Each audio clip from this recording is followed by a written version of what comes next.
ఆంధ్రలో high court chief justice తర్వాత ఆ స్టేజ్లో ఉన్నటువంటి నెంబర్ 2గా ఉన్నట్టు నరేందర్. యాక్చువల్గా ఇక్కడే ఆయన చీఫ్ జస్టిస్ అవుతారు అన్నటువంటి చర్చ నడిచింది. అయితే ఆయన్ని ఇప్పుడు హైకోర్టు చీఫ్ జస్టిస్గానే బదిలీ చేశారు. అయితే మన రాష్ట్రానికి కాదు, వేరే హైకోర్టుకి, ఉత్తరాఖండ్ హైకోర్టు ప్రధాన న్యాయమూర్తిగా చేసి జి నరేందర్ నియమితులయ్యారు. ప్రస్తుతం ఆంధ్రప్రదేశ్ హైకోర్టు న్యాయమూర్తులు సీనియారిటీ పరంగా 2వ స్థానంలో ఉన్న ఆయన్ని ఉత్తరాఖండ్ హైకోర్టు సీజేగా బదిలీ చేసి సెప్టెంబర్ 24న సుప్రీంకోర్టు కొలీజియన్ చేసిన సిఫార్సులకు సోమవారం రాష్ట్రపతి ద్రౌపది ముర్ము ఆమోదం తెలిపారు. ఆ రాష్ట్ర హైకోర్టు ప్రధాన న్యాయమూర్తిగా ఉన్న జస్టిస్ రీతూ బహారీ అక్టోబర్ 10న పదవి విరమణ చేయడంతో ఆ స్థానంలో జస్టిస్ నరేందర్ నియమించడానికి కొలీజియన్ సిఫార్సు చేసింది.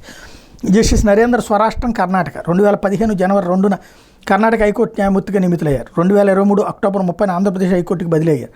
కర్ణాటక హైకోర్టు మాతృకగా ఉన్న న్యాయమూర్తుల్లో ఈయన సీనియర్ మోస్ట్ జడ్జి. ఓబీసీకి చెందినవారు. హైకోర్టు న్యాయమూర్తిగా నియమితులు కాకముందు అక్కడే న్యాయవాదిగా ప్రాక్టీస్ చేశారు.